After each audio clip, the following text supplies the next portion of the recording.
வணக்கம். இன்னைக்கு வந்து இந்த ராசிபலன் பார்க்கறதுக்கு முன்னாடி நான் சில விஷயங்களை சொல்லணும். ஃபர்ஸ்ட் பாருங்க, எல்லாரோட ஜாதகத்துல ஒரு பர்த் டைமு பர்த் இயர் சரியா இருக்காது. நிறைய பேருக்கு டைம் கொஞ்சம் தப்பா இருக்கும். அந்த டைம்ல நம்ம ஜாதகம் பார்க்கறதுக்காக கை ரேகை வச்சுதான் பார்க்கணும். நம்ம கையிலே கூட ராசிகள் இருக்கு, 12 ராசிகள் இருக்கு, கிரகங்கள் இருக்கு. இப்போ ஃபார் எக்ஸாம்பிள் இப்போ திருமண யோகம் ஜாதகத்துல கன்ஃபார்ம் ஆயிடுச்சுன்னா, நவாம்சத்துல கன்ஃபார்ம் ஆயிடுச்சுன்னா, கை ரேகையில சுக்கிர ரேகை அந்த டைம் பீரியட்ல சேருதா, அது ரெண்டுமே நம்ம கம்பைன் பண்ணது ஆகணும். ஸோ ரெண்டு கம்பைன் பண்ணும்போது இந்த இவெண்ட் எப்போ நடக்கும்னு நம்ம ஈஸியா சொல்லிடலாம். அது விட்டுட்டு நாம நிறைய பேர் என்னென்னமோ சொல்றாங்க. ஆனா நமக்கு வேண்டியது என்ன? நம்ம திருமணம் எப்போ நடக்கும், பரிகாரமோ அதெல்லாம் விடுங்க, செகண்டரி.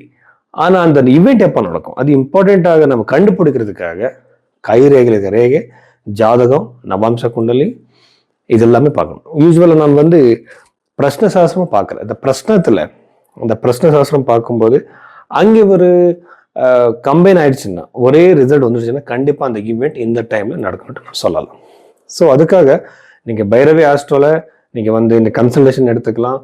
உங்க ஜாதகம் பார்த்து உங்க கைரேகையை பார்த்து நான் உங்க கேள்விக்கு ஒரு கரெக்டான ப்ரொடக்ஷன் நான் கொடுக்குறேன். மிதுன ராசி 2026 இந்த ஜூன் மாதத்துல இந்த மிதுன ராசியில பிறந்தவருக்கு என்னென்ன பாசிட்டிவ் நெகட்டிவ் இருக்குன்னு நம்ம பார்க்கலாம். இந்த மிதுன ராசியில சூரியன் இருக்கிறது ரொம்ப நல்லது. எப்படின்னா, அந்த சூரியன் நம்மளோட ஹெல்த்துக்கு சம்மந்தப்பட்ட பிளானட் ஆயிருக்கிறதுனால, அந்த கிரகம் ஆயிருக்கிறதுனால நிறைய பேருக்கு உடம்பு பிரச்சனை இருந்தா, ஹெல்த் பிரச்சனை இருந்தா கண்டிப்பா அது சரியாயிடும். அந்த பிரச்சனையிலேருந்து நீங்க வெளியே வரலாம், அது சால்வ் ஆகும். 2வது வீட்டில் இருக்கிற கிரகங்கள் அது குரு கிரகம், புத கிரகம், சுக்கிரன், இதெல்லாம் 2வது வீடுன்னா பணத்துக்கு சம்மந்தப்பட்ட வீடு. இது நீங்க பிசினஸ்ல இன்வெஸ்ட்மெண்ட் பண்ண போறீங்களா, உங்களுக்கு சக்சஸ் இருக்கு, லாபம் இருக்கு. உங்களுக்கு தெரியாத பிசினஸ்க்கு இன்வெஸ்ட்மெண்ட் பண்ணாலும் கூட இந்த மாதத்துல உங்களுக்கு லாபம் இருக்கு. எங்கேயோ உங்க பணம் மாட்டிக்கிட்டு இத்தனை நாள் அது வரல, இன்னைக்கு அது வர்ற சான்ஸ் அதிகமாயிடும். இந்த ஜூலை மாதத்துல யாரும் கடன் பிரச்சனை இருக்கும் சார், கடன் பிரச்சனை இருக்கு சார், நிறைய அது சால்வ் ஆக மாட்டேங்குதுன்னு கேட்பாங்க. எல்லாருக்குமே இந்த மாதிரி ஒரு யோகம் கண்டிப்பா இருக்கு. இந்த கடன் பிரச்சனையிலேருந்து நீங்க கண்டிப்பா வெளியே வருவீங்க. ஸோ இவ்வளவு பாசிபிலிட்டிஸ் இருக்கு. அதுக்கப்புறம் திருமண யோகம் அதிகமாக இருக்கு. எதுக்குன்னா அங்க நீங்க பாருங்க, இது குரு கிரகம் 2வது வீட்டு இது குடும்ப ஒரு ஸ்தானத்துல இருக்கிறது 100% உங்களுக்கு திருமண யோகம் இருக்கு. ரொம்ப நல்ல சம்பந்தம் கிடைக்கிற சான்சஸ் அதிகமாக இருக்கு. ரொம்ப ஈஸியா எல்லாமே நடக்கும். சில பேருக்கு திருமணம் அவ்வளவு ஈஸியா நடக்காது, ஆனா உங்களுக்கு திருமணம் ரொம்ப ஈஸியா நடக்கிற சான்சஸ் அதிகமாகவே இருக்கு. அஷ்டம பாவத்தில் இருக்கிற ராகு, 2வது 9ஆம் வீட்டில் இருக்கிற ராகுனால கண்டிப்பா உங்களுக்கு உங்க ஃபாதருக்கு நடுவே பிரச்சனைகள் வரும். உங்களுக்கு உங்க அப்பாவுக்கு நடுவே பிரச்சனை ஏதாவது ஒரு விஷயத்து மேல கண்டிப்பா வரும். இன்னொரு விஷயம் என்னன்னா, 10வது வீட்டில் இருக்கிற இந்த சனி கிரகம் பார்க்கும்போது யூஸ்வலா உங்களுக்கு கரியர்ல ரொம்ப ஸ்லோவா போகும் ப்ராசஸ் எல்லாமே.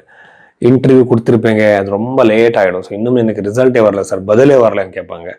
ஆனா உங்களுக்கு அஷ்டமாதிபதி எப்பவுமே தசமத் பாவத்தில் இருக்கும்போது யூஸ்வலா கரியர்ல ரொம்ப பிரச்சனை இருக்கும். அவருக்கு ஸ்டெபிளா இருக்காது கரியர். இந்த ஜாப் கொஞ்ச நாள் பண்றது, அந்த ஜாப் சேஞ்ச் பண்றது, அங்கே போனாலும் கூட அந்த ஒர்க்கிங் என்விரான்மெண்ட்ல நிறைய பிரச்சனைகள் வரும், எதிரிகள் ஆகிடுவாங்க நிறைய. ஸோ இந்த மாதிரி பிரச்சனைகள் யூஸ்வலா மிதுன ராசியில் பிறந்தவருக்கு இந்த டைம் பீரியட்ல இருக்கு. ஆனா உங்க பர்த் சார்ட்ல அப்படி காம்பினேஷன் இருந்தா அதுக்கு நீங்க பரிகாரம் பண்ணிதான் ஆகணும். பரிகாரம் என்ன? அது ஏதோ ஒரு பொருள் வச்சுக்கிறதோ பூஜை பண்றது இல்லை. அது உங்க சைக்கலாஜிக்கலா உங்க தாட் ப்ராசஸை நீங்க சேஞ்ச் பண்ணிக்கிறது, அதுதான் பரிகாரம். ஸோ ப்ராப்பர்ட்டி வாங்குற யோகம் அதிகமாக இருக்கு. யாருக்கு இந்த அக்ரிகல்ச்சரல் லேண்ட் வாங்குறதுக்கு இன்ட்ரெஸ்ட் இருக்கு, அவர் எல்லாருக்குமே மிதுன ராசியில பிறந்தவருக்கு யோகம் இருக்கு. அதுக்கப்புறம் பழைய வீடு வாங்குறதுக்கோ பழைய ஒரு பிசினஸ் பர்பஸுக்காக வாங்க போறீங்களா, அவங்களுக்கு 100% சக்சஸ் இருக்குதுன்னு சனி பார்த்துட்டு இருக்கு. ஸோ இவ்வளவு விஷயங்கள் மிதுன ராசியில பிறந்தவருக்கு